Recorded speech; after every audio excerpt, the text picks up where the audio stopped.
Hello and welcome to the 34th episode of Tailoring in Conversation. My name is Reza, and in this series I'll be talking to tailors from all around the world to learn more about my colleagues on the other side of the planet and to learn more about the industry that I'm in, the tailoring industry. This gives me a chance to talk to people that I would usually not talk to and get to know more tailors and in turn understand my position as a tailor much better and hopefully learn a few more things because my apprenticeship never ended. It's always ongoing, so I continue it in a slightly different way now, but it keeps me on the edge and helps me to learn. My guest for today is Rameez Baggia. Rameez is a bespoke tailor and co-founder of Baggia Ton, which is a progressive bespoke tailoring and made-to-measure atelier in Australia, Melbourne. We're going to be talking about a few things, tailoring in Australia to begin with, innovation in tailoring, the often overused and confusing word bespoke, and much more. So without further ado, let's get started. Rameez, thank you for making the time. I've been looking forward to have this conversation with you. Anytime I have a conversation with you, we are always bouncing off ideas and it gets very creative and collaborative and therefore constructive. So, as I have been looking forward to this. First of all, let me start. How are you doing, man?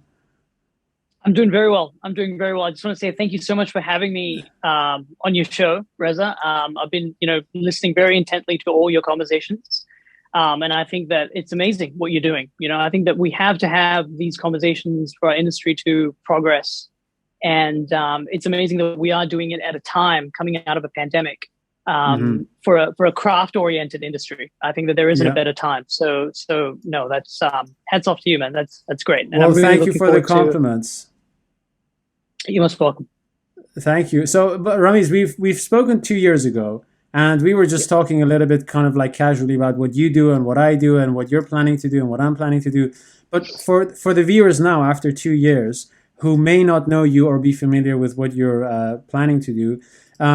Could you just give like a brief background of where you started, how you got into tailoring, and where you're at now roughly, and then we'll just let the conversation flow from there. Sure. Well, so I wasn't always into clothing or fashion. Quite the contrary, actually. I used to regard it as something quite insignificant. Before clothing, I was really into like filmmaking and acting. It just so happened that in my second year, I got really into classic menswear, like just in general, the idea of, classic menswear and I guess just presenting yourself better, because I saw a difference implementing it in my life. And then so I started working in retail, in menswear retail, just starting at the, I guess you'd say the lower or mid end, selling suits that were maybe, let's say, $300, $400 suits, just starting to, that's when you can make mistakes. So that's where I started, and slowly kind of progressed to selling mid-tier brands. And then I slowly kind of made my way into the menswear sphere, and I got really, really into it. So 4 or 5 years into just, actively day in, day out selling suits, I realized that to get to the next level, I would have to, become more technically proficient. And that was the time that I really started actively looking for apprenticeships in tailoring. I see. But it just so happens that, it's not easy for any apprenticeship to start, for any apprentice to start looking for a tailor to teach you. So I did what every apprentice basically does. I went and asked every single tailor for an apprenticeship. They all said no because they're like, oh, I'm too old. I can't teach you. I don't have the patience. And you can't blame them because, they've had maybe a lot of people that wouldn't stay the course. But I was adamant that I would, because I knew that in order to get to the next level, the technical background was really, really necessary. So in the end, there was a phase where I kind of just gave up a little bit because I'd asked just way too many tailors to teach me and they just wouldn't. So I kind of started to just sew on my own. And I eventually made up something like a trouser. And at the time, I was working for a company doing made to measure. Mm-hmm. And I love the made to measure process. It taught me a lot, but it only made me want to get more and more into, the actual craft. And I hope we talk more about made to measure because, I do think it's a really misunderstood concept in the tailoring industry, especially in the craft oriented segment. But eventually I ended up meeting my now business partner, Joshua Ton, who took me on as an apprentice. And, I was just like, I want to be a trouser maker. That's my dream. That's all there is to it. And he was kind of like, well, why do you want to become a trouser maker? And, I said, well, just, the trouser is the element of tailoring, which is, you can put it in any person's life who's not really into dressing up, right? Mm-hmm. It can somehow become a part of someone's life who may not actually be into dressing up. They may not wear jackets, but at some point, having a trouser made for yourself and it's beautifully fitted, it's beautifully made, it can fit into your life. Mm-hmm. And he saw what I had made in terms of my work, and he thought, okay, maybe you have, I guess, some form of persistence, and I'll take you on. Mm-hmm. And he did, and the COVID pandemic basically hit us, and so it was kind of like a blessing in disguise because we spent a lot of time during COVID of the apprenticeship, but we didn't take a conventional route at all because the apprenticeship that we have now and any apprentice that we take now into the company, we don't do it in a way where it's your typical sort of you start making and okay, the next 3 years are only going to be focused on making, right? Mm-hmm. It's really centered around fit at its core, mm-hmm. but given that every single person that comes into the company, they want to sew and they actually want to become a maker, we obviously offer that aspect of make as well. Mm-hmm. So I spent, the past 2 years into different parts. So whether it's pattern making and fitting, using my experience from when I was fitting in retail and also making. Mm-hmm. And eventually Josh and I decided to team up and, open our business, Baggia Ton. Mm-hmm. And here we are, basically. Yeah. Right. So, and you are in Australia. That's important to mention. In Melbourne. Yes. Okay. So the first thing I'm very keen to find out more about is how is the tailoring industry in Australia? Because look, we are in London here, or at least I am in London here, and we have suppliers, multiple suppliers. So if this supplier doesn't have what I'm looking for, I can easily go to another supplier. We are fairly close to Italy. Within reason, they could ship things. A lot of companies order stuff from Italy if they're not available in the UK. Although after Brexit, it is becoming a bit more pricey to order things from abroad because of the taxes. But we have a few schools and colleges that teach tailoring, and there are plenty of tailors because we have Savile Row and we have the culture of Savile Row, and this is Britain after all, and so a lot of the dress culture has been developed here from back in the days. So what should I imagine as a tailor, the industry in Australia to be, from the clients up to the education institutions and the people interested in tailoring? Yeah. Well, a complete contrast compared to what you have in Europe and what you have in England, right? Because you have a network of tailors, you have peacemakers, and you have this culture of tailoring built around UK, and you've got Savile Row, and which is obviously always regarded as the origin of tailoring. Mm-hmm. But in Australia, you have pretty much no heritage of tailoring whatsoever. Mm-hmm. We have, at this moment in this country, the most successful companies in tailoring are made-to-measure companies, which there's nothing wrong with. It's just a matter of, I guess, showing where the market is at. When it comes to craft-oriented, bespoke tailoring, there are only a handful of companies really left that are making sort of on-premises, in-house, and they have their set of I guess their positioning of how they want to direct the company. And that's why it's such a different market. And the market is really not used to the idea of craft-oriented tailoring. So they understand made to measure. They understand that, you can go into a shop that says made to measure, and you can select fabrics, and you can select your linings, and you can select your buttons, and you'll be made something to your measurements. But that's kind of the understanding that the general market has. And if we're talking about clientele, I think you can kind of break it down into three main categories, right? I would say you've got the occasion-specific clientele, as you do in any market. You've got your weddings, your formals, and you've got that dressing for occasion market. You've got your everyday, where someone's asked to wear a suit because they need to go to the office, although obviously that's changing. It was changing before the pandemic anyway. And then you've got the enthusiasts. And the tailoring enthusiasts, or the menswear enthusiasts that we have in this part of the world, they obviously understand the benefits of bespoke. And they understand craft-oriented tailoring. And the reason why I say craft-oriented and not just bespoke is because, I'm sure we'll get to this, where you can have made to measure that caters to some of the needs that a bespoke customer is looking for, and then overlook the others. So that's kind of where, in terms of education, in terms of training, there's absolutely nothing when it comes to tailoring. So in Australia. Nothing. Like courses, no private teachers, nothing. No, as far as I know, there's nothing. There are a couple of tailoring shops that offer apprenticeships, but it's very rare. They might take on an apprentice every now and then, but in general, there isn't like an institution or a school. I know in London you've got Newham, and you've got a couple of other colleges that actually offer a course that's called bespoke tailoring.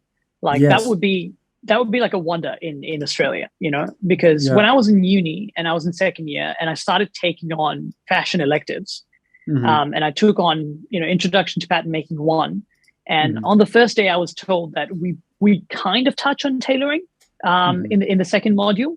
And at the time I didn't realize the difference between craft-oriented and manufacturing tailoring, but it was still more like women's wear based. They would just kind of touch on it in the sense that, okay, we're going to make a garment that has a facing and that requires some kind of ironwork. It's a very basic tailoring module. So that's why I dropped out of that particular course and I switched, because I was like, okay, there's clearly no, craft-oriented curriculum here. So with that said, it's also because the market isn't crash hot on learning tailoring. There are very few people that you really come across that say, oh, I want to become a tailor, or simply because the expectations and the understanding in the market for that type of tailoring isn't really there. How young or old is the market there for bespoke garments in Australia? Well, one of the oldest tailoring houses that we have is maybe, less than 50 years old. I see. Yeah. So as far as I know, the oldest tailoring houses in Australia are less than 50 years old. And so clients, they haven't been. Do you have a range of clientele, kind of like roughly what sort of age they are? They'll be mostly between their 50s to 60s, mid 60s. So older ones, yeah. Because the majority of custom tailoring that's commissioned at the high end is done with, European luxury brands. I see. Yeah, it's done with European luxury brands in the form of made to measure. So when it comes to bespoke, those clients would normally go overseas to England. They'd go to Savile Row. They'd go to Italy, more to Savile Row than Italy, from what I've seen. And, they'd get anything bespoke commissioned there. But mostly they would go for made to measure from, let's say Zegna or Brioni or, other brands like that. Would you be able to tell which cities in Australia have at least a higher or a more saturated or a bigger market, or maybe demand for tailored garments, whether that's made to measure or bespoke? See, it's hard to tell, because when I was working just in menswear doing made to measure, and when I was, just in classic menswear, the clientele that you would get even in Melbourne would you'd come across clients that are very invested in getting good custom tailoring made. But I think popularly it's regarded that Sydney has a more saturated tailoring market, just because it's considered the business hub of Australia, and it's considered a more metropolitan city than Melbourne. So that's why it has. But obviously, because just the way the tailoring is worn has changed so much, the market has changed. One of the things I'm thinking about, what you mentioned about one of the oldest companies being like 50 years old max, is how important something with a long story and a big heritage is. I mean, I don't know how tailoring in the UK would be if there wasn't anything like Savile Row or the history of the older brands or manufacturers.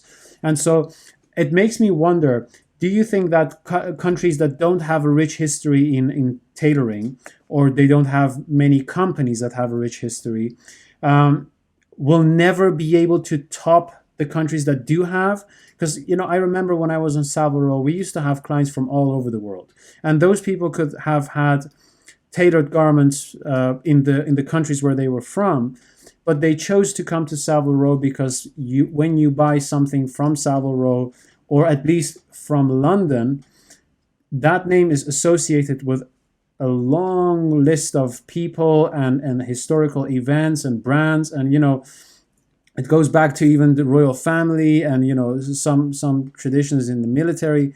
They are buying a piece of the history, right? But if I'm thinking, well, there is a good tailor in Australia, why should I bother going all the way to Australia to get something made? First of all, the location is way off for most parts of the world. And then there is also the aspect of, well, I don't know of any historical tailoring scene, let's say. What do you think the tailors in Australia can do with that conundrum? I think that's what makes Australia the ideal place to really challenge yourself with a tailoring brand, right? Because that's when the merit, without any preconceived notion of heritage or without any history, you have to be on your merits, and you have to produce objectively the best tailoring that you possibly can in a market like that, because you don't have the romance of Savile Row. You don't have the heritage, and you don't have the history. You don't have the military foundations from which Savile Row tailoring comes. Then you only have the lifestyle, right? The lifestyle in this part of the world, and that is the sort of the perfect ground to start a tailoring brand, where you can say, okay, because of the lifestyle that we have in this part of the world, and because of the cultures that we have, and because of the clientele that we have to produce objectively what fits into people's lives in the best way when it comes to bespoke tailoring. And I think that's when Australian bespoke tailors, they don't have something to live up to. That's the best part, right? They don't have a history to live up to, and they don't have to compare themselves to this amazing heritage. They kind of have to just start from scratch. And I think that some tailoring companies have done that, and they've made a name for themselves. But it's kind of in a different light compared to Savile Row. And they have had the freedom to do that because they haven't been free from, just marketing themselves through heritage. I mean, do you find that in England, if you were to start a bespoke tailoring company, you always have that weight of Savile Row hanging over your head, where you feel like, oh, okay, will we ever be able to kind of fit into that expectation? Oh, that's such a good question. So first of all, I really like your optimistic view, because you're looking at it from, well, because we don't have the history, it means that we can only prove ourselves, and also we also don't have a very convenient location. We can only prove ourselves by being the best that the industry could have. And so maybe more focus is going to be on innovation, and more focus is going to be on really getting the whole thing sorted in the best possible way on all different levels. So that's I like that a lot, and I would like to continue on that. But to answer your question, you see, I've thought about this whole heritage thing with Savile Row, and there is no question that Savile Row is one of the most important aspects if what we are talking about tailoring, because it just is a very special chain of events that turned into a tradition and a brand without being one company. So it was kind of like almost like a movement, kind of like national heritage, but also a big source of inspiration and just a place where things grew, developed, and a lot of tailors have tried to attach themselves to Savile Row. Now, if you are starting a tailoring company, and I'm not saying this as a joke, it's just what I've observed. If they have been trained on Savile Row, they would instantly use that in their biography, Savile Row trained tailor, which is absolutely fine, because that's the truth. You've been trained on Savile Row. Then some of them will say, because I was trained on Savile Row, then therefore I am a Savile Row tailor. That's where you're kind of like going into a blurry zone, because you could say that's also true. Yes, you are a Savile Row tailor because your training was from there, but then you're not on Savile Row, the location. So could you say that you're a Savile Row tailor? Maybe yes, in some conditions, maybe no in others. Then, if they haven't had the training on Savile Row, and they can't tell the public that they are a Savile Row trained tailor or a Savile Row tailor, they would incorporate the name Savile Row into their brand narrative. So they would maybe say, we offer exclusive experiences that match Savile Row level craftsmanship. And so companies do that all the time. Startups do that all the time. And so that's one aspect. The other aspect is, I have noticed, and I say this may sound a bit critical, but I say it in the best possible way. I have noticed that not only Savile Row, any country or any company that has had a very successful era tends to rest on the success of that era.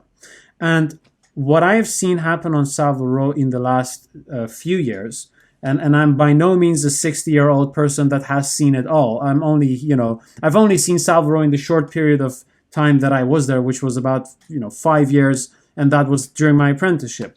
But what I've seen in those 5 years very quickly was that one by one, Savile Row companies were declining in their economical powers, but also in that economical disadvantage and the increase of rents really pressured all the companies to kind of like leave one by one, or even go bankrupt, or change their locations, something like that. And the companies that are on Savile Row are always talking about the Savile Row of the past, not the Savile Row of the current. And the Savile Row of the current, luckily, has a lot of young people now, and they are going to be the next generation, hopefully, and they will make things happen. We don't know how that's going to unfold. But the current Savile Row hasn't done anything that massively outperforms what Savile Row was. And partially because, the demands for suits have changed. Maybe 40 years ago or 50 years ago, everyone went to the tailor, even if you were poor. Maybe you wouldn't go to Savile Row, but you would go to your local tailor, right? So that has changed, but Savile Row cannot have the pricing power it should have at the speed that the rents are going up. So they can only do so much innovation, or they can only do so many maneuvers around their business models to kind of like keep themselves in place. And so if you don't have all the resources to thrive, let's say, you can only focus on the things that help you to survive, as corny as that sounds, but that's kind of like the case. So I don't think many people nowadays say, oh, I'm going to start a tailoring company, but there is the standard of Savile Row. Because the standard of Savile Row in terms of craftsmanship and in general is not something that is improving all the time. The quality standard controls, things are kind of like, it's no secret to say that there are other tailors that are not on Savile Row that do maybe even better work than the tailors on Savile Row. Or maybe one day they were trained on Savile Row and now they're somewhere else. Anyhow, not to criticize Savile Row as such, but all I'm highlighting is that Savile Row today is not Savile Row 50 years ago. And when people talk about Savile Row, they're not talking about the street where I think recently Welsh and Jeffries had to either relocate or leave, but they're not on Savile Row anymore. So think about all the companies that are not on Savile Row anymore. We are not talking about the Savile Row today, because the Savile Row today is becoming skinnier and skinnier and kind of like a bit tighter in overall. And on the other side of the street, you have all these ready-to-wear shops and kind of like random other pop-ups that don't really live up to the story that Savile Row once had to tell.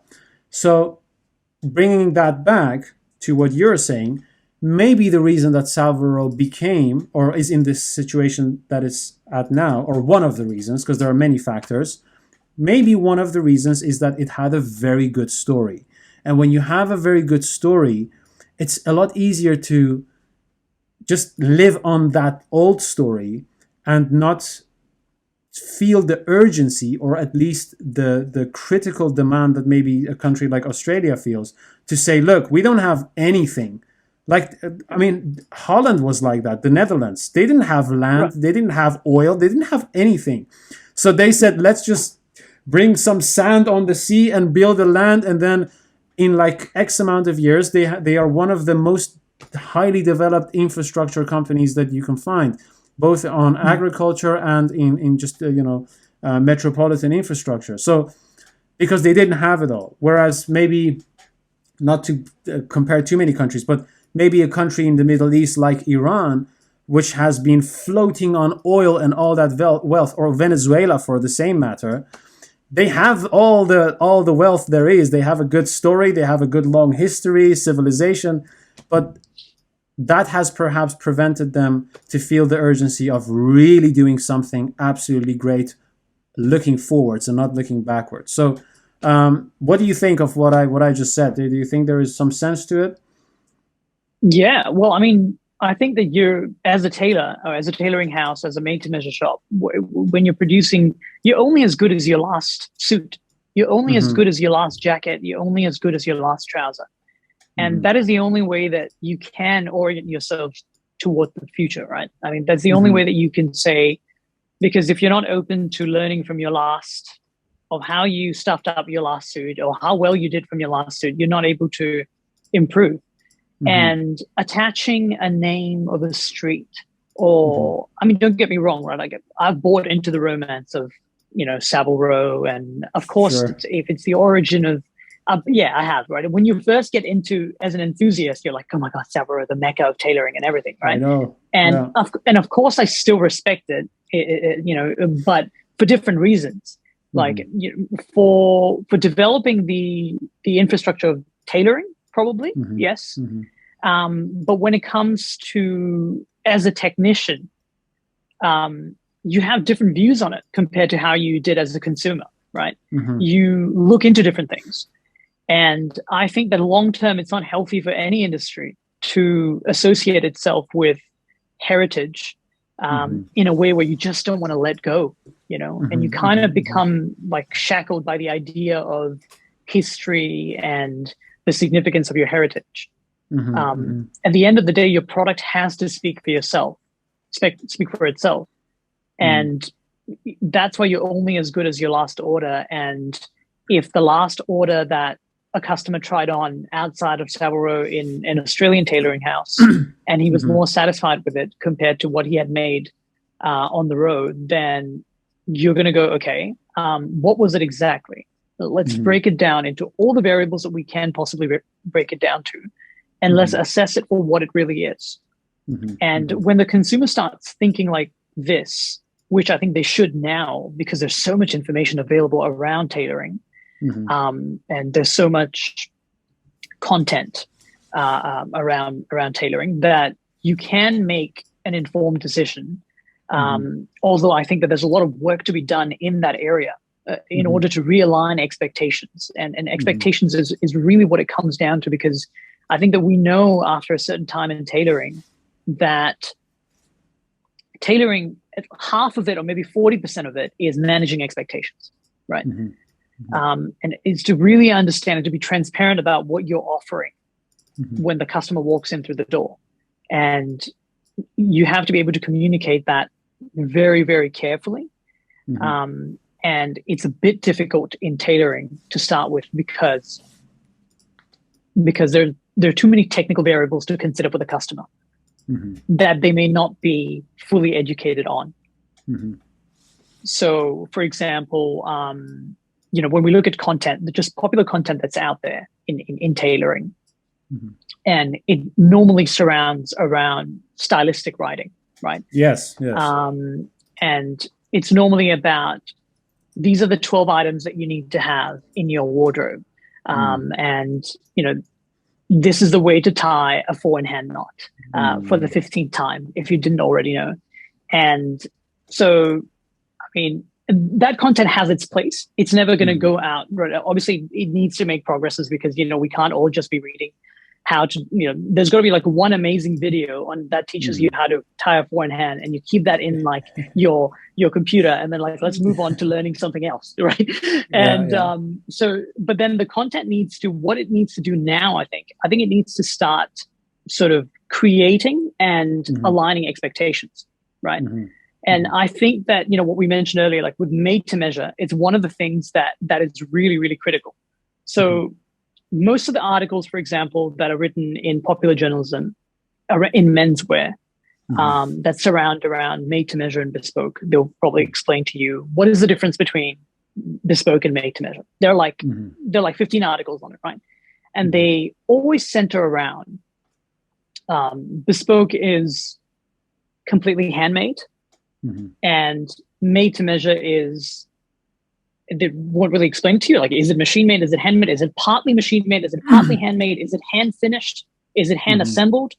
And I think it was in I remember listening to one of the episodes, and a great point that you mentioned is that we have to start focusing on operation rather than just directly making, because it makes a massive difference in the way that the customer perceives the product, right? Yes, absolutely. Right. So, okay. The difference between bespoke and made to measure. All right. So what, I think we can kind of attempt to nail it down, right? Depending on the different variables. So let's talk about bespoke in the traditional sense, because we don't have like an overarching governing body globally that decides this is bespoke and this is not bespoke. We kind of have to be very objective about the definition. And let's say that bespoke is any garment where you're able to implement an asymmetric pattern manipulation, right? That's how I think we as a company define bespoke. So you can have a garment where a customer walks in and, he wants to not pay for handwork, right? And that's totally fine, right? Because you still want to be able to help this guy out with a suit. And there's only a certain extent that he wants to do. And hand making, just because of the labor, is more expensive, let's say. Right. And you want to make a machine made suit here, but you're going to have a 12 fitting on it. And you are going to implement asymmetric pattern manipulations that you don't have in made to measure. So normally made to measure programs, they will allow you to do postural adjustments. Sorry, maybe I should just, before doing the categorization, maybe we should just break down fit into two categories so that we can have this conversation a bit more, and the viewers don't get lost, right? We can break down fit into, I guess, two main categories. Say the first would be sizing, and the second would be balance or posture. Figuration, right? If you can address figuration in any given garment, whether it's a shirt or an item of tailoring, whether it's a jacket or trouser, if you can address it, then you've certainly passed the line of made to measure, right? Because sizing, I mean, you can even control in alterations. Like, you're just taking in and letting out seams. It's not a big deal, right? But if you are implementing figuration on a garment, you certainly pass the threshold for made to measure. But then the next threshold to go into bespoke is to be made able to figure. Sorry? Made to figure. Yeah, made to figure, right? To be able to, have an asymmetric postural adjustment or figuration adjustment. Most made to measure systems that are offered by companies today, luxury companies and mid-tier companies, they always have a default of a symmetrical postural adjustment. So if you pick up the right shoulder and drop shoulder, and you say that it's a centimeter, it's going to take half from the front, it's going to take half from the back. Yeah. Right. So you're very limited in distributing the variable that you want to do. Right. Yeah. In this case, I think it's okay to grant that this process is not bespoke. Right. Just to be able to kind of give a little bit of leverage to the craft and, to give the industry a little bit of a merit, I guess. But then when you're able to actually give and distribute variables asymmetrically into a process, I think that you've actually passed the threshold of bespoke, even though it may not be hand finished, because you have made to measure that's handmade completely, right? You have made to measure systems where it is going into a digital system, but then the make is done just the way as it is done in bespoke. So the canvas is padded by hand, the lapels are padded by hand. The garment's assembled principally by hand. It's hand finished, and there are companies around the world that can offer that to you. So, like, this really affects expectations in the end for customers when they're choosing. But I think that just a layman's idea of this concept needs to be communicated in popular content around tailoring, right? Just because we've kind of reached the stage where we need that kind of content. Like, we can now go beyond the stylistic part, because I think enthusiasts really want to understand what the real threshold is. You see, from what you're saying, the idea that I get is there seems to be a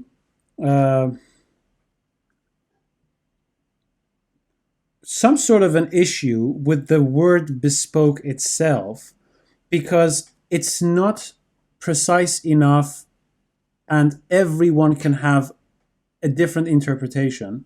And that could be very beneficial if you're trying to market yourself and categorize yourself in between the real bespoke.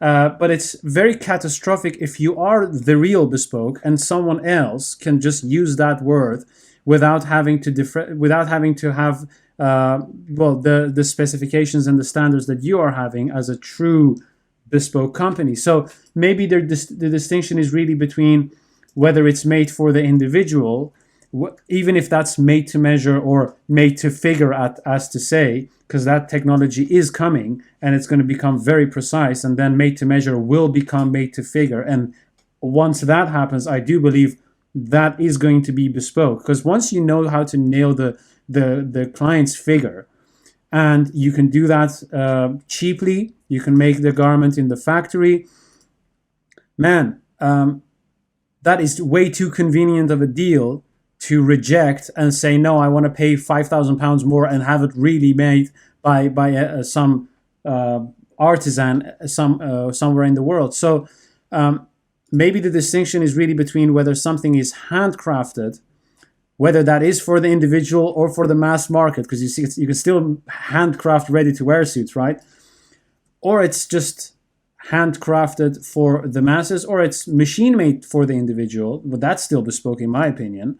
If you had the fittings, you had the input, you had the inspiration, the back and forth with the individual, and the pattern is for the individual, like you say, asymmetrical, then I don't see a reason why it shouldn't be called bespoke, even if it's fully machine made. So maybe the word bespoke is really what's confusing a lot of people here, or maybe it's confusing ourselves, because I get confused. It's like words such as ethical and sustainable. These words are so broad that you could talk about anything and attach a sustainable or ethical to it, and it will make sense, and you can't really define the boundaries of it. So would you say that if tomorrow all the ready-to-wear companies so let's say tomorrow all the made-to-measure companies are going to be able to make figuration adjustments, and they can nail what a bespoke tailor would do on a very cheap scale. Yep. Do you think that in that case, ready to wear says, hey, that's a good technology. We have all the machinery. All we need is the program and the measurement taking system that they use and the drafting system, and we can just then blend into the made to figure industry, let's say, and then all that remains from bespoke is the handcraft and the service and the interpersonal relationship that you have with the same person that you go back to.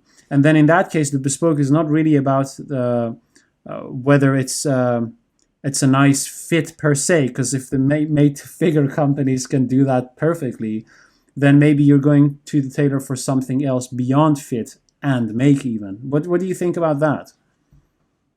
Yeah, and it's certainly happening in certain contexts within the tailoring industry, right? Because you can have a bespoke tailor that handcrafts suits, beautiful suits, right?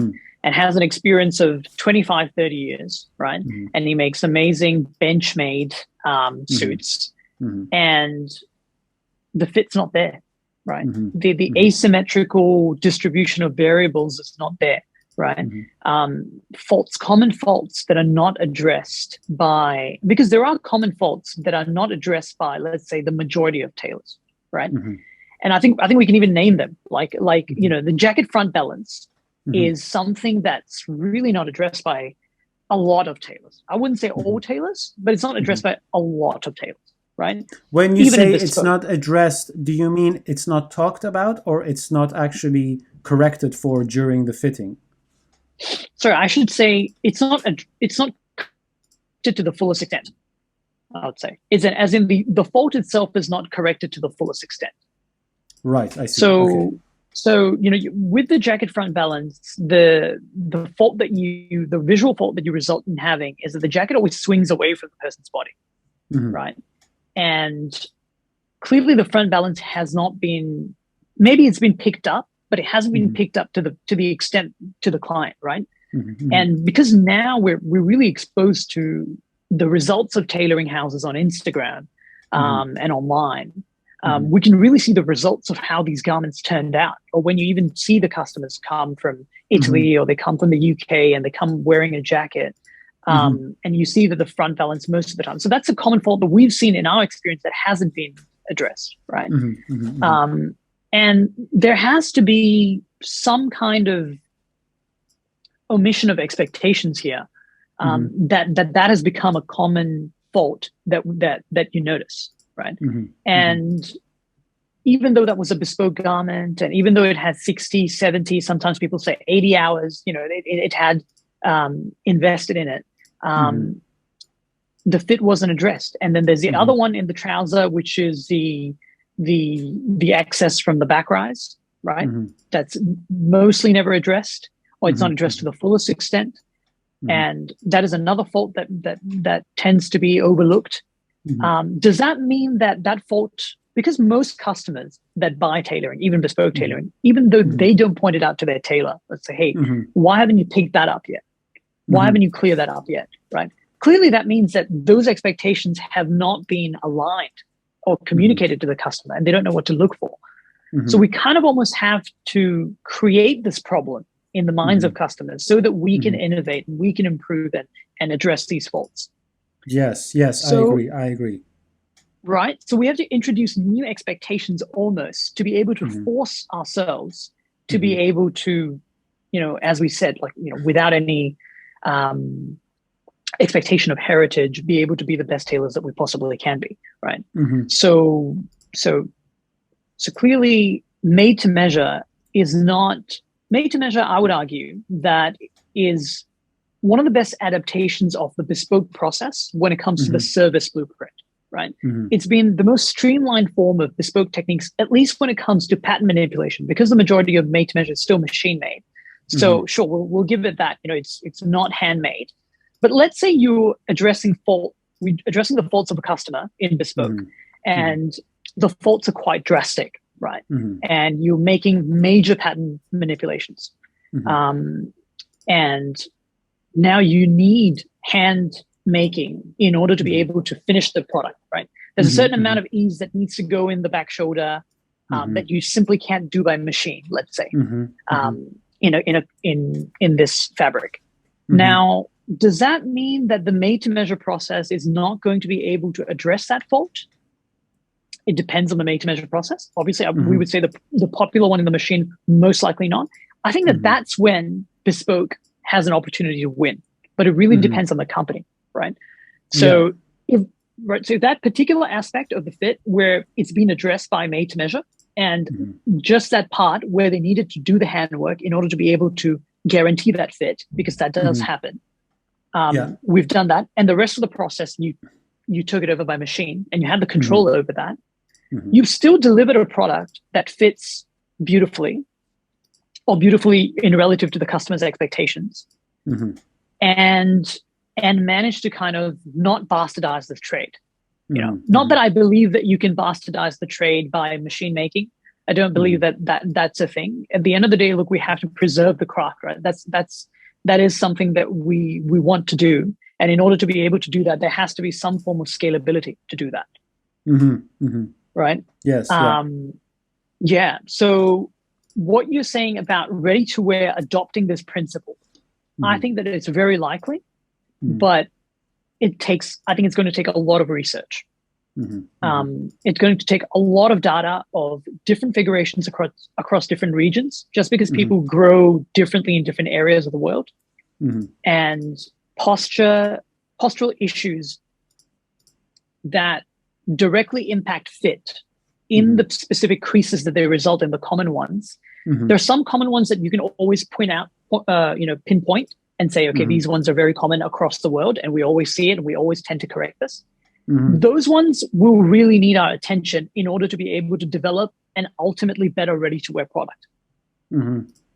Well, you see, one of the good things that I think that ready-to-wear has done is that even though tailoring developed kind of like in different regions on the planet, let's say, and there were different climates, different materials, different ways of approaching the craft, it kind of like had reoccurring themes of thought. So when you look at drafting systems from very old books, like very, very old books where they were just manufacturing stuff out of metal for knights and stuff, like old Middle Ages books, and you compare them to how they go through the centuries, they may not look exactly the same, but you can see themes reoccurring of they're trying to use grids, scales, blah, blah, blah, all of that, right? And there is one aspect, I think, which is not really easily visible, is that those things a lot of times simultaneously developed with the making techniques, and they were one. And then pretty much after like the Industrial Revolution and the war, like the First and the Second World War, was where we had the separation of cutting patterns and making. And then they kind of like developed separately, but at the same time, they were still simultaneously moving forwards together because Bespoke was still a thing and people would go to tailors, individual tailors who would do the cutting and the making. What I think ready-to-wear has done well is, because it doesn't have the luxury of making things better when the pattern is a bit off and improving the issues of the pattern by make, it really had to nail the whole, let's say, technology of drafting patterns, or at least highlight the limitations of it, right? And so I think that has been a very good thing. And bringing that back to what you're saying is, when you're looking at the results of tailors on Instagram and you're thinking about, okay, what are some of the problems that, regardless of location or the tailors or make or whatsoever, all of them still have. And that becomes, for me at least, food for thought to think about, well, what are the causes of those reoccurring problems? If, for example, 10 made-to-measure companies are struggling with let's say a front balance thing, or whatever that could be, then the question is, why are they all struggling with the same thing, even though their approaches are completely different? And is it maybe because of the lack of construction. Do we need the construction, or do we need to change the pattern cutting? And then another thing what you mentioned, which I really liked, or at least you didn't mention it, but it made me think of that, is what sort of content do we need nowadays to raise the standards from the client's perspective? And at the moment, I'm reading a book by Michael Porter called Competitive Advantage. And I think 2 years ago, I read another book by him called The Competitive Advantage of Nations. And in that book, he was talking about having all these different factors that create an industry and allow that industry to flourish. And one of those factors was demanding customers. And I've been thinking about how we, kind of like connecting this to customers in tailoring. And I think nowadays, clients are not as demanding as they should be. And because tailors are eventually the experts, right? I mean, what do you really want to have a technical discussion with a tailor if you're a client and you don't know the technicalities behind it? They could, not that they all would, but theoretically, if they're not kind of like honest enough maybe, or they don't have the integrity that you would expect, they could bullshit you into some story of why your lapel should be waving, have wavy edges or whatsoever. I don't know, right? Yeah. Creativity is unlimited in that sense. And there is also a limit for the tailor in how much they can mess around with the garment. So it can be, I'm not saying it always is, but it can be a natural thing for the tailor to not take small complaints or small demands too serious and kind of like brush it off. It's like, hey, that's just how it is, man. Just accept this damn jacket or this damn trouser and get on with it, So one of the things I always try to do, and I say this to my own clients, is that I would like to tell you all the mistakes that I'm seeing, so that with the next session, you can tell me all the mistakes that you're seeing, because that's for me the safeguard of me not becoming a corrupt tailor in the long run. Because once things become repetitive and after 50 years, this becomes another jacket, you can very easily slowly spiral downwards and say, maybe today you say, we don't need to press this, we don't have time. And then tomorrow that's going to be, we don't need to press this and we don't need to redo the stitching. And then the third day it's like, we don't need to redo the stitching anyway. It's just fine, even though the lapel is 1 inch bigger than the other. And you kind of like spiral downwards. So I think you need the clients in that sense to keep the industry in check, especially when you have a lot of young tailors or new companies. And not all of them have had the training that you would want as a client that they would have had. You know what I mean? So what sort of content? And I'm very happy that technologies like social media and Instagram are now allowing tailors to share their stories, and you can see a lot of kind of like what's it called? The time lapses that tailors post, or the informative things they write about, this is a bridle, this is what a bridle does, it's made out of this material. That informs the customer very well, and I think that's very good. And I'm happy that tailors are actually doing that throughout the entire world in different languages. So I think that's a very positive thing. But apart from that, what sort of content do you think would really benefit the industry from a client's perspective? And where would it come from? Would it come from bloggers, from people who are not tailors, or from the tailors themselves? What do you think? I think that, well, just to touch on a couple of things that you said, it definitely, I completely agree with you that, you're telling your clients that these are the faults that we see, and this is how we're going to try and address them. And then when that second fitting happens, you're like, well, what do you think? And I think that is the only way that we're going to grow as tailors, right? And that's exactly what we do. During the first fitting, we're like, look, your jacket's swinging away. You've got too much drape on the back. We need to realign your shoulders. Your crossback is too tight, whatever it is. Like, you have to go through the motions with the client and critique the suit for what it is and educate them on all the postural adjustments that you're going to make to the suit. And that's completely the way to go, right? Otherwise, you're not creating a challenge for yourself. You're not going to be able to kind of nail down. And then an enthusiast comes and he's really looking for the, the 1%ers. And you're like, well, what do we do now? And I completely agree with you that sometimes you're limited in addressing certain faults. The main thing is just to be transparent about. Say, sorry, we didn't have enough fabric left to be able to correct the front balance in this fitting, because if we did, we wouldn't be able to give back the sizing variable back to the chest.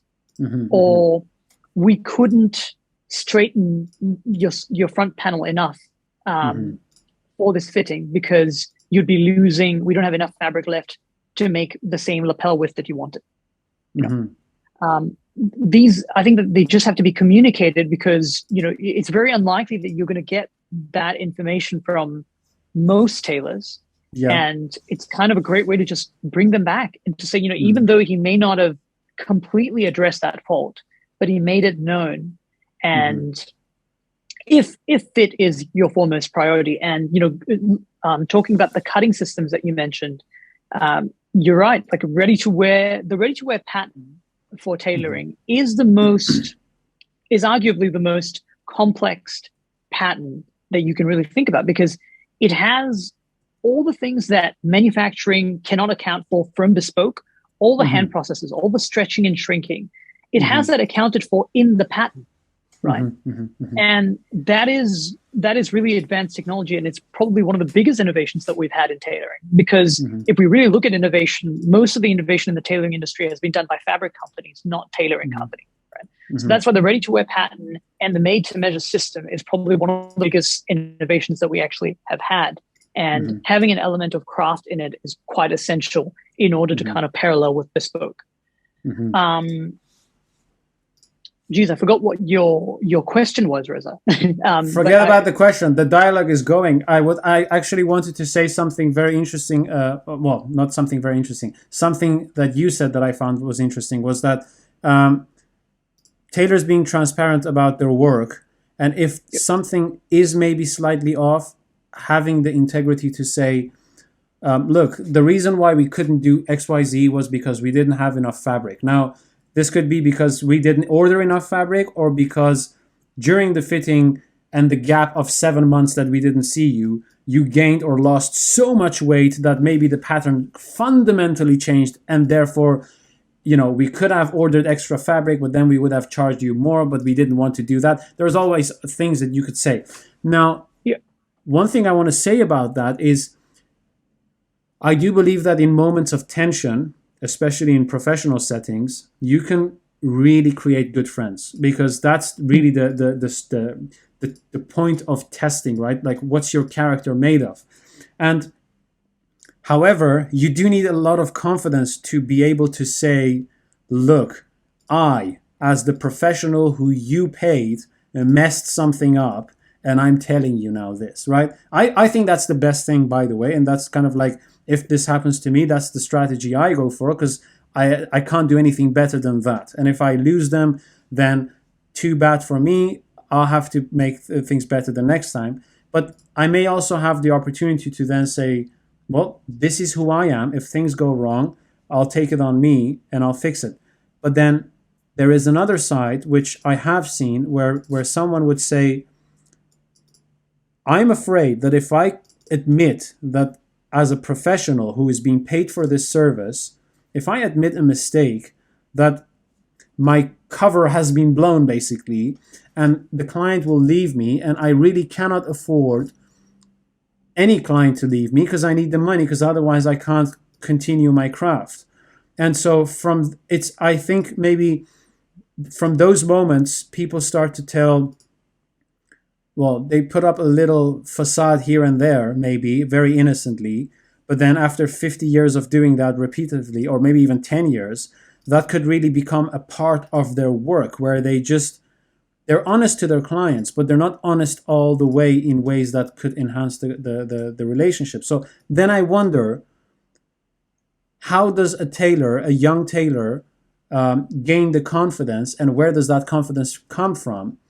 To have the integrity to say, look, you paid me like £4,000, £3,000, £6,000, and I just made this massive mistake, and you expected the suit to be ready today, but I have to give either your money back, or you have to give me another 6 months. So where do you think that confidence for a young tailor comes from, to be able to say that and deal with the consequences, kind of?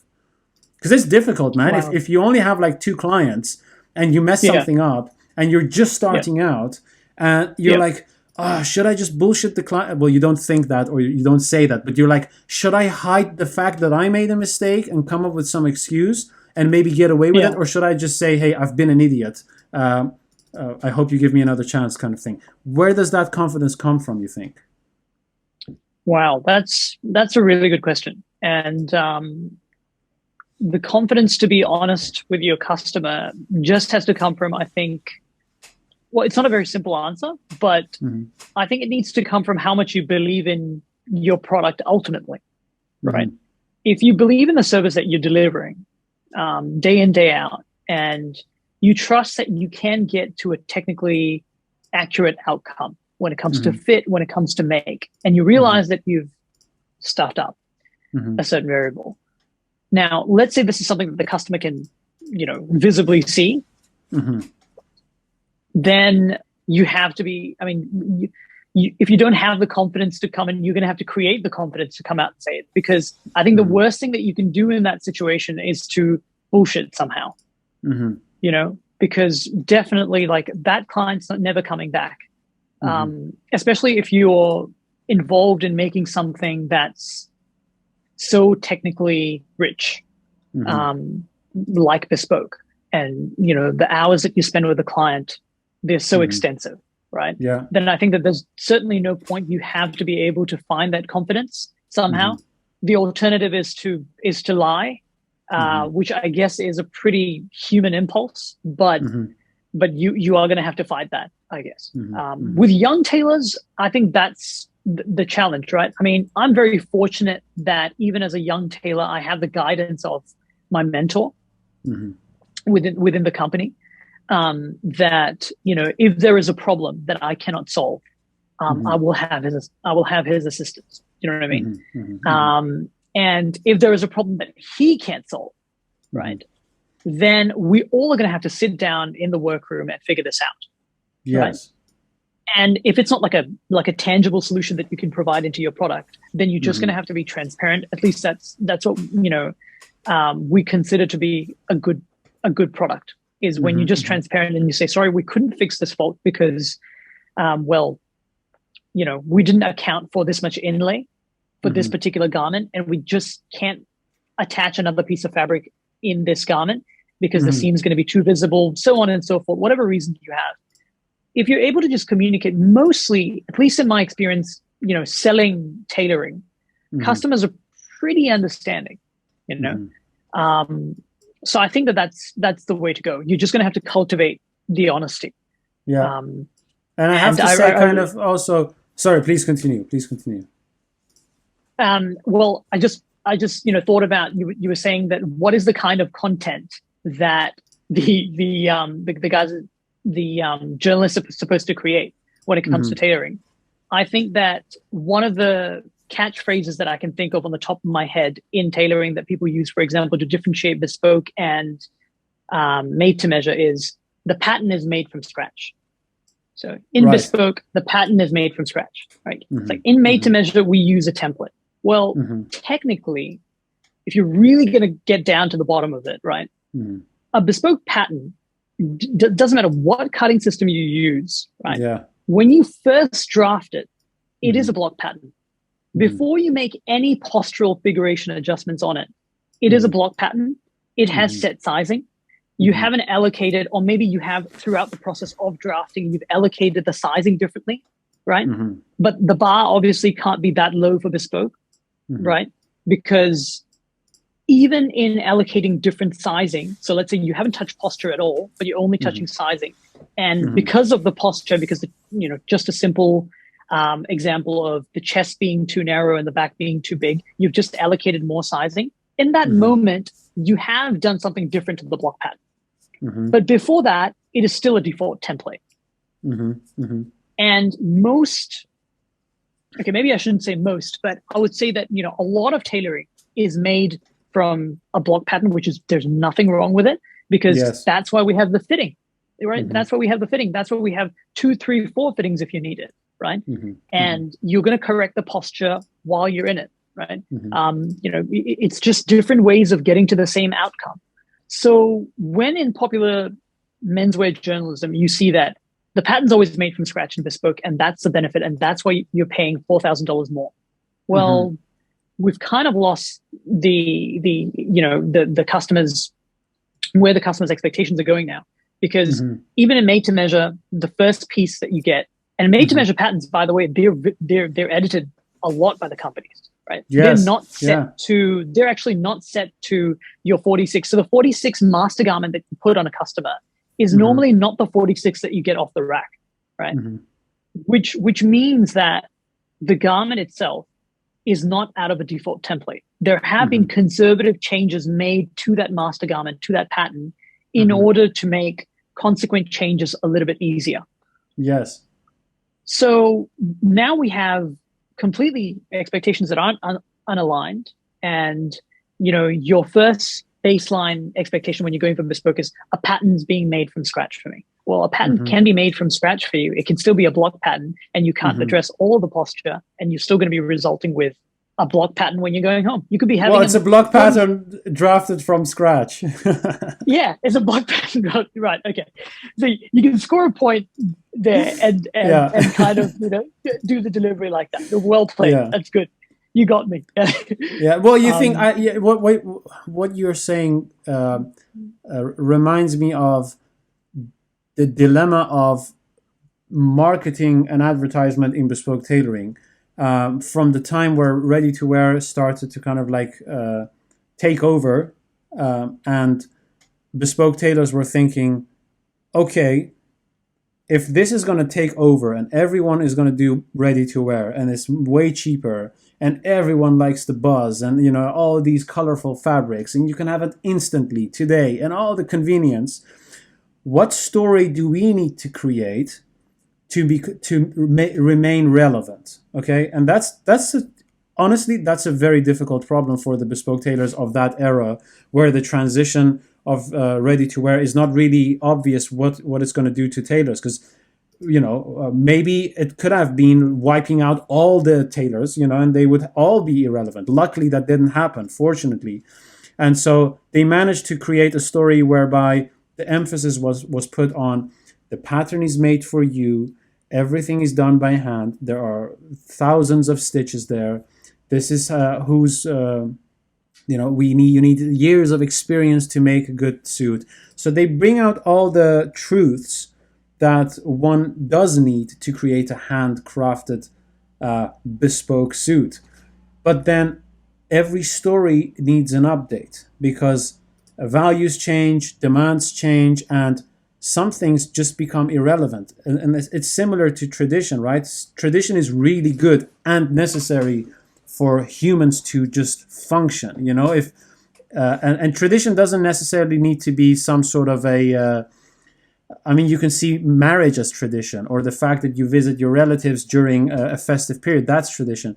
But there are also traditions that are not relevant anymore because the reasons why we are doing them are not necessarily present anymore. So if there, maybe one day the tradition was every person needs to sharpen a spear by the time they were like 6 years old, let's say. Now we don't need spares anymore, so that tradition dies off, and then it's replaced by every person needs to learn a trade by the time they are 20. So that's still relevant, right? Now, in my opinion, I think the story of things are made by hand and things need hours of experience and things need thousands of stitches is still relevant, because we do need the emphasis on the human ability and the human connection, whether it's with an object or with another human being, to maintain certain values in our society in general, but also about ourselves. Because if tomorrow everyone says technology is the best and humans are practically worthless because, as long as they design good stuff, the machines will do it for us, then what does that say tomorrow about ourselves? You know, then nobody aspires to become good at something, to develop dexterity and all of those things. But at the same time, and this is where two opposing things are kept together at the same time, I do think that story is not really working anymore, because not everyone needs to care about handmade things for the bespoke industry to develop. You know what I mean? And so I think the shift, if you take it away from marketing, is not really about, hey, we do bespoke tailoring because that's the best way you can achieve a good fit or a good garment. Sorry, that's not relevant. That's not true anymore. Factories will be able to do it better and as good, if not better, right? I think the shift has to be more on, we do this because we really believe in the human ability to connect on a deeper level, not only with other human beings, but also with the material world, by creating things out of it. You know what I mean? And that really brings it into a way different domain. It almost brings it into a religious domain. You know what I mean? It's like, because you're dealing with what's the right word? Well, you're almost dealing with metaphysical stuff, because like, what are you doing when you are sewing? You know, it's, I'm sewing, but what are you really doing? Because you have had moments where you are sewing and you're so deeply engaged that you could swear you saw some sort of a light in your mind, somewhere in the back of your mind, that brought you in a way different level. That's what our memories do, and photo albums do. And, you know, where do you go when you see a photo of your ancestors in black and white and you hear all the stories? You can't really tell where you're at, but you connect in some weird dimension. So I think that's really where the shift is, more than, oh, we need handwork to get good garments. That slowly turns into a lie after like maybe 5 years or 10 years. I don't know how quickly that goes. So I don't know why I said all of this, but I think the reason why I said it was that story of content production that we say bespoke. Oh yeah, this is what I wanted to say. To your point, you don't need a pattern drafted from scratch as your selling point when you're a company. Perhaps what you need more as a company for your selling point is, look, man, if you want to have a good garment, machines can do it, and they do it cheaply. But if you want something more on a human connection level, or you're obsessed with someone being good at something and you'd like to support that in your life or make that part of your life, then that's why you come to us. So it's not even about the stitches per se, but the ability and the willingness of the artisan to surpass whatever it is that the industry is doing on levels that has never been seen before. And I think that's what artists do. And this is where I think the connection between art and tailoring kind of gets closer, because tailoring is not an art, depending on how you describe art, in the sense that, you know, there is too many preset things. But you could have said the same thing about Renaissance artists, where they were all painting Jesus. I mean, that's preset. The subject is preset, but the creativity flourishes when there are restrictions. And that's what you said about Australia not having the story to rely on. So the creativity sparks in a different way. Just to ask you about innovation, because you mentioned innovation. What do you think good innovation looks like within the handcraft tailoring industry? Because we already know made to measure and ready to wear. They are sure. Donating innovation. There is so much there, but within the handcraft community, where in tailoring do you think innovation is most needed, and how do you define innovation? Yeah. I think it's probably worth saying, like, I'm not against handmaking and I'm not against artisanal production of garments at all. I mean, in fact, it's quite the opposite, right? Or otherwise I wouldn't pursue to be a tailor. So I just want to kind of preface it and to say whatever I'm saying, because to me, yes, the way to make a suit in today's technology, until machines are able to replicate specific handwork, and we know from the latest report that they're not able to do it. I think it was yesterday that we found out that Sobo and software were not able to actually replicate sewing, right? As in the sewing automation in general. I mean, let alone that was with a simple t-shirt. So let alone handmade garments, we've still got a long way to go until AI can even attempt to replicate the way that we make garments by hand. So making garments by hand today in the time consuming manner that we do, given that it's relevant in the relevant places, is the way to make tailoring. I definitely stand by it. It's just that there are different ways to get to the same outcome, especially when it comes to fit. And if fit is paramount, then I would say that those innovations really apply. When it comes to what does true innovation look like in the tailoring sphere, in the artisanal tailoring sphere, I think it lies in the application of those artisanal techniques superseding the craft itself. Right? Can you unpack that? Sure. So the craft itself is, let's say, it consists of the techniques. It consists of the foundation of the heritage of where it comes from, right? It consists of the evolution of how those techniques have come to be, right?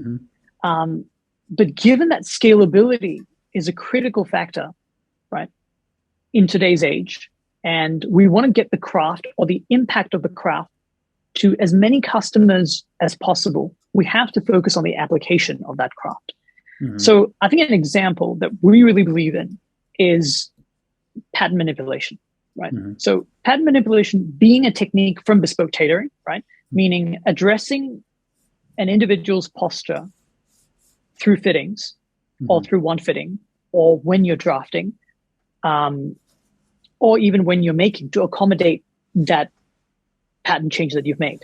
That can be applied in many different contexts, or the application of that can be applied in many different contexts, right? It can be applied into alterations. So if you're altering a ready-to-wear garment and everything's done, right? So pockets are in, the facing's on, everything's been top-stitched. Now, you still can make a complex figuration adjustment to that garment. It's just that you're limited, right? Yes. Now, how do we take that into different contexts? How do we take that? Because it's not just people who are going to be able to buy, who are going to be able to pay minimum of $4,000, $5,000 that are going to be able to buy bespoke, right? The other side of the market has to see the impact of the craft in order to just feel the benefit of it, right? So if you take one aspect or any aspect of bespoke tailoring, and you focus on its application rather than just the technique or rather than just the craft. So not just the finished product of a trouser, a waistcoat, a jacket, an overcoat, but the specific technique or the specific application that you're applying in that component of production. And you apply that to, let's say, ready to wear. You apply that to made to measure. You apply it to alterations. You apply it to mass manufacturing, right? If you were able to control the average posture of every single t-shirt manufactured from your company, right? And that is accounting all the data that you've collected from your bespoke operations. That is one way in which I think that, we think that you can innovate. So innovation on the pattern cutting system mainly. On the pattern cutting, or that's just one aspect of it. Right? One aspect, yeah. One of the innovations. Yeah. Because if we just focus on the craft, right, and if we just focus on the handmade aspect of it, let's say, now there could be one aspect from any of the hand stitches or hand techniques that you can do, creating shape, etc. Okay, and you take one aspect of it and you apply to you can actually apply it to scale. Then you've kind of innovated, right? Because I think that innovation basically means that you're able to create a new solution to an existing problem just in a slightly different way, right? Yeah. And I think that that's where we need to look at innovation in artisanal tailoring. Like, it has to have an impact on the mass clothing industry or the service environment. Because if it doesn't, then I think that we might stagnate into just finding different ways of marketing our product. So maybe finding different ways to market it to different customers. And okay, now we have to do women's wear, and now we have to do casual wear, bespoke, and you're just going to have different categories of products rather than different categories of innovation. Hmm. Hmm. Hmm.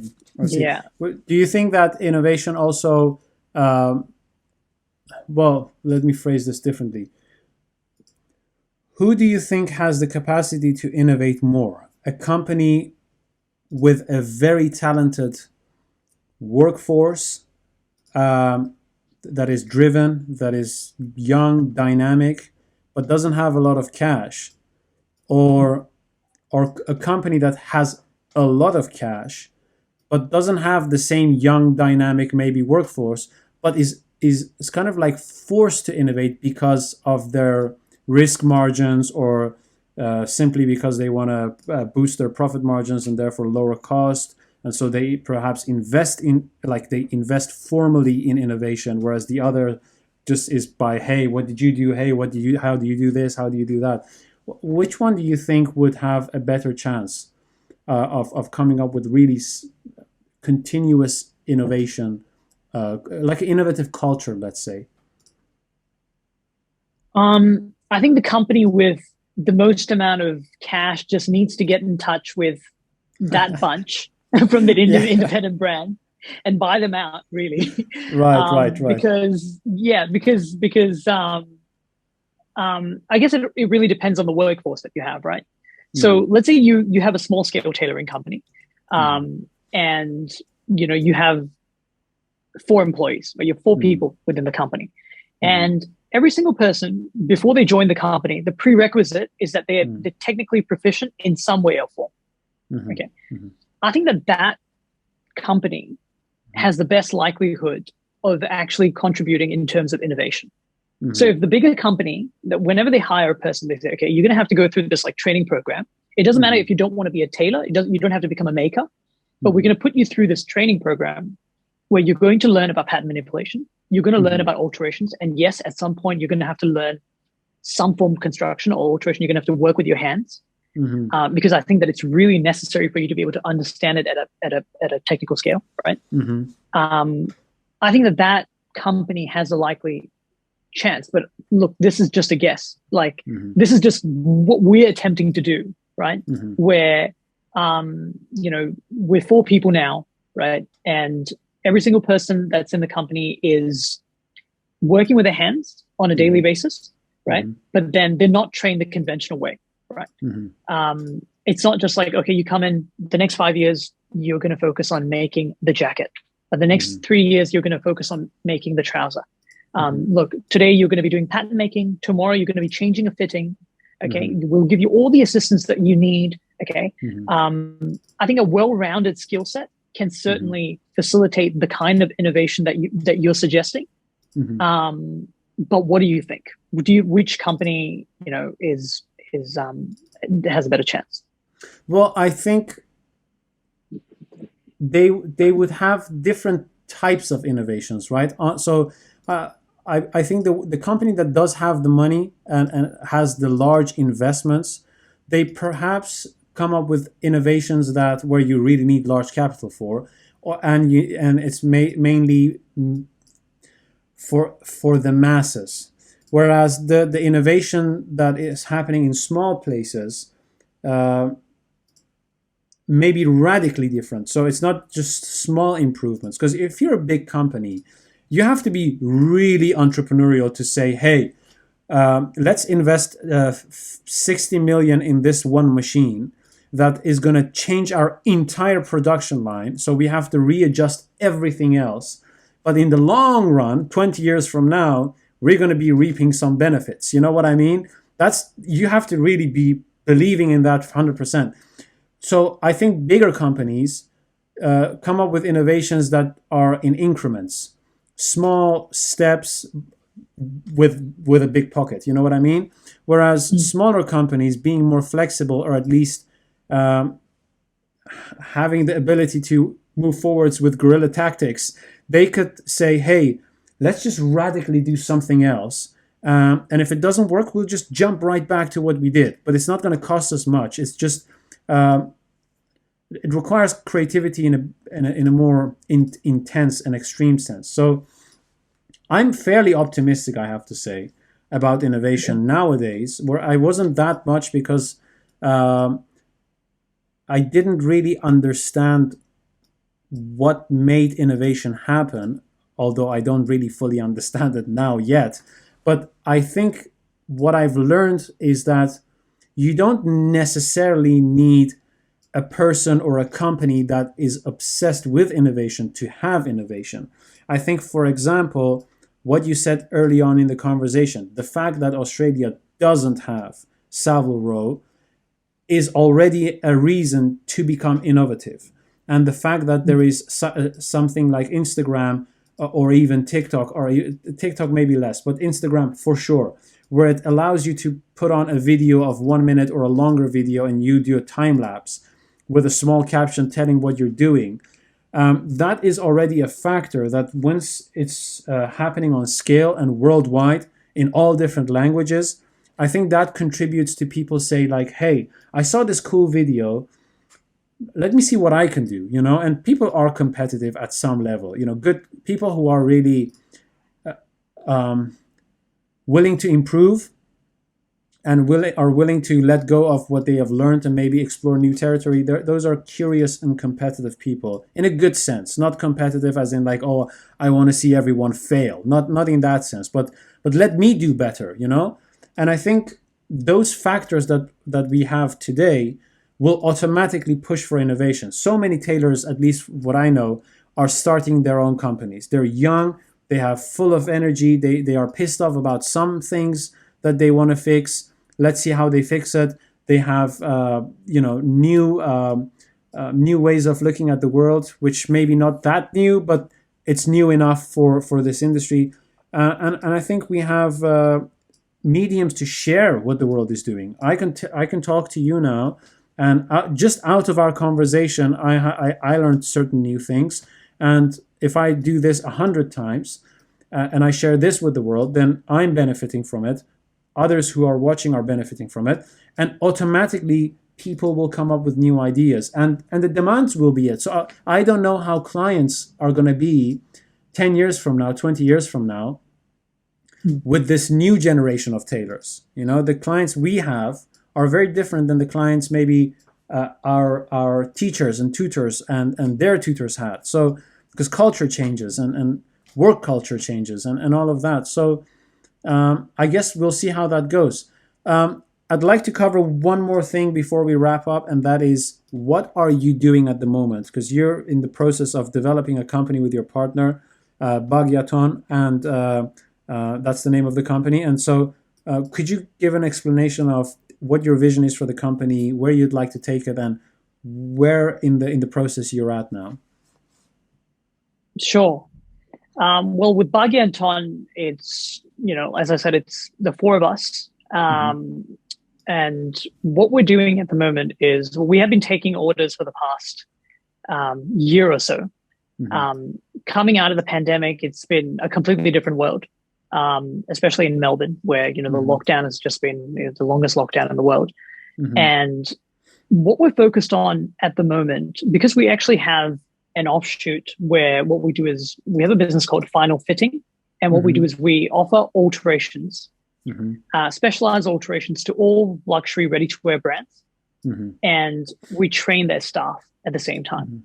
So we train their staff, we give them specialized alterations, we collect data from our fittings to be able to be used in Bespoke and vice versa. What sort of data are you collecting, and how are you collecting it?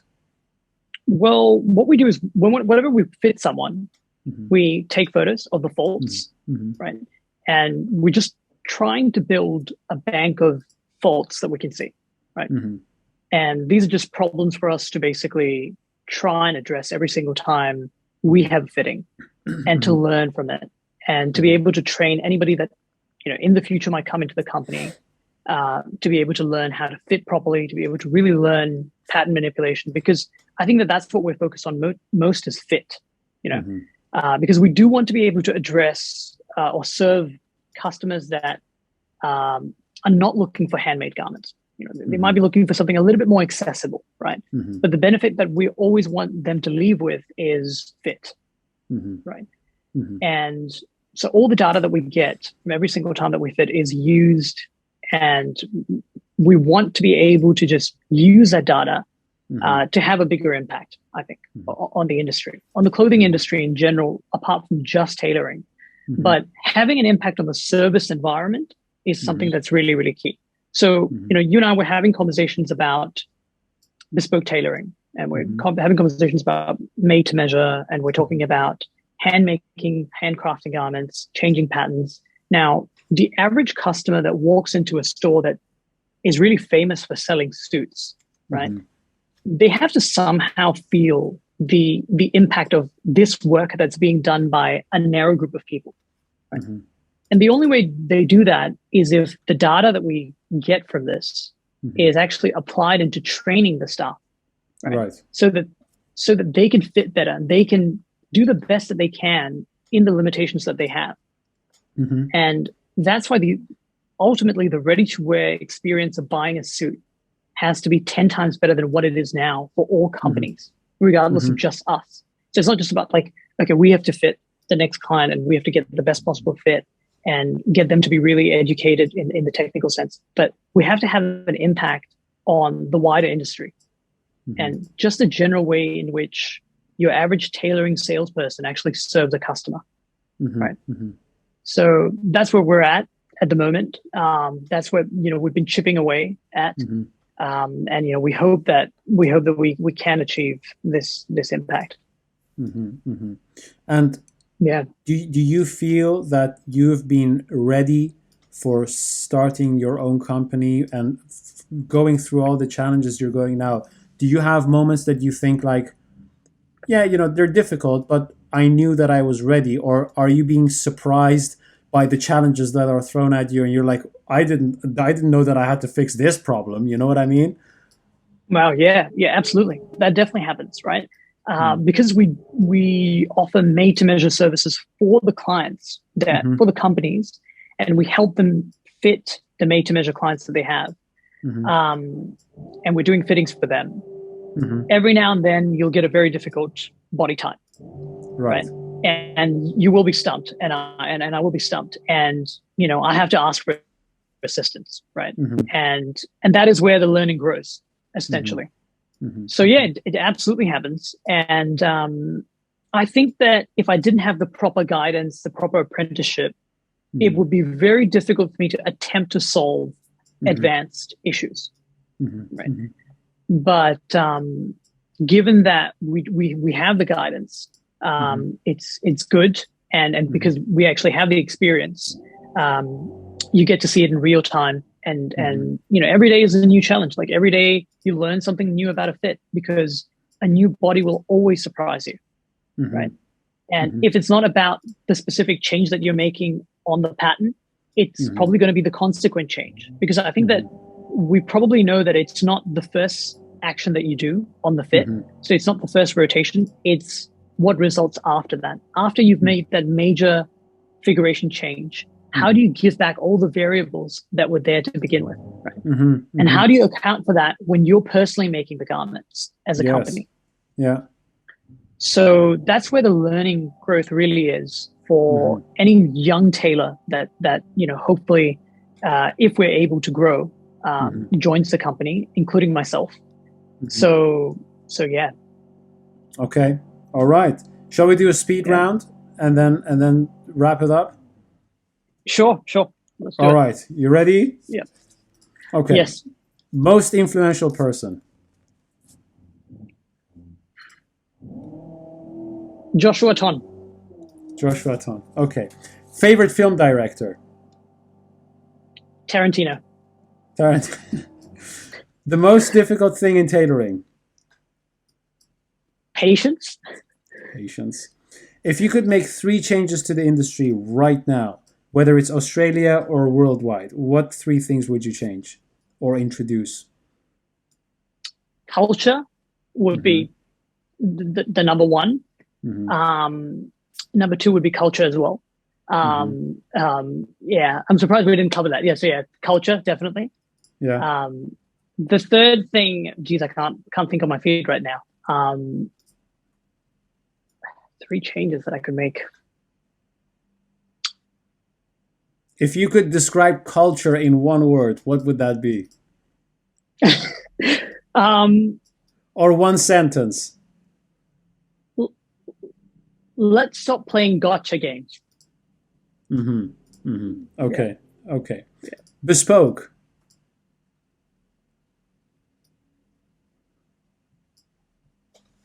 Beautiful. Beautiful. Savile Row.